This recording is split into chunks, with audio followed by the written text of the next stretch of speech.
माझं मत असं आहे की सगळ्याच निवडणुका बॅलेटवर व्हायला पाहिजे. इलेक्ट्रॉनिक आता तर त्यांनी तर व्ही-व्ही-पॅट पण नाही ठेवलेलं आहे. म्हणजे ऑब्जेक्शनचं अतिशय दादागिरी करतायत. आत्ता हे भाजप जे सरकार बसलेलं आहे, इतर निवडणुकांमध्ये तुम्ही इलेक्शन येईपर्यंत तुम्ही तुमचे मतं वाढवतात. आत्ता त्यांनी जून जुलैच्या कोणत्या तरी याद्या फायनल करून ठेवलेल्या आहे ज्याच्यामध्ये घोळ आहे. तो घोळ ऐकत नाही आहे, ते बहिऱ्यासारखं वागत आहेत. ह्या लोकशाहीला तडा देण्याचं काम ही मंडळी मोठ्या प्रमाणात करत आहे. हे सगळं थांबलं पाहिजे. लोकशाही लोकशाहीसारखी राहिली पाहिजे. लोकशाही म्हणजे डिक्टेटरशिप नाही. Democracy is democracy. Democracy can not be equal to dictatorship. इथं एकाधिकार सुरू आहे आणि ह्या एकाधिकारामुळे जनता रस्त्यावर उतरते आहे आणि उतरणार आणि कायदा हातात घेणार. कायदा जर हातात घ्यायचा नसेल तर हे सगळं रेक्टिफाय करणं अतिशय गरजेचं आहे. त्यात मुंबईमध्ये सत्ताचा मोर्चा निघणार आहे, काय सांगणार? मोर्चाला पूर्ण पाठिंबा आमचा आहे आणि मोर्चा ज्या उद्देशानं काढला जातो आहे तो उद्देशही रास्त आहे. मतदार याद्यांमध्ये घोळ आहे. इकडची मतं तिकडे टाकण्यात आलेली आहे, तिकडची इकडे टाकण्यात आलेली आहे आणि भाजपकडे स्पेशली फिरते मतदार आहेत. तेच मतं हरियाणामध्ये, तेच मतं मध्य प्रदेशमध्ये, तेच मतं महाराष्ट्रामध्ये, असं त्यांच्याकडे ग्रुप्स केलेले आहेत त्यांनी. ही फॅक्ट आहे आणि काही लोकं उघडकीस आलेली आहे, काही लोकं अजून उघडकीस यायची आहेत. दुसरी गोष्ट, आत्ता ज्या लोकल सेल्फच्या ज्या निवडणुका आहेत त्या निवडणुकांमध्ये देखील त्यांनी घपलत केलेली आहे.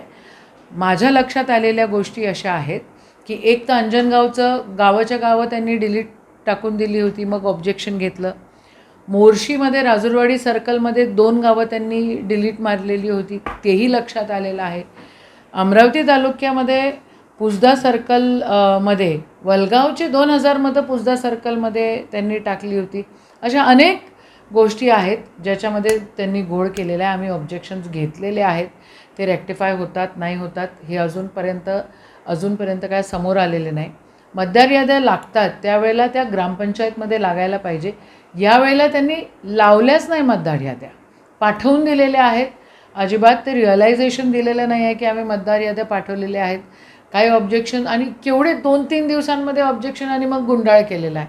यांनी मतदार याद्यामध्ये घोळ केलेला आहे. याच्या आधीही केलेला होता. लोकसभेमध्ये त्यांनी जवळपास 2,70,000 मतं डिलीट मारले. विधानसभेमध्ये एका विधानसभेमध्ये 34,000 मतं वाढतात बडनेरासारख्या मतदारसंघामध्ये आणि माझ्या तिवसा मतदारसंघामध्ये त्याच्यामध्ये 37,000 मतं डिलीट होतात. मग हा घोळ नाही आहे का? हा घोळ आहे आणि हा घोळ संपवला पाहिजे. इलेक्शन कमिशनची ही जबाबदारी आहे. ऑटोनॉमस बॉडी इलेक्शन कमिशन आहे आणि इलेक्शन कमिशन एकदम त्यांचं पपेट म्हणून वागतं आहे.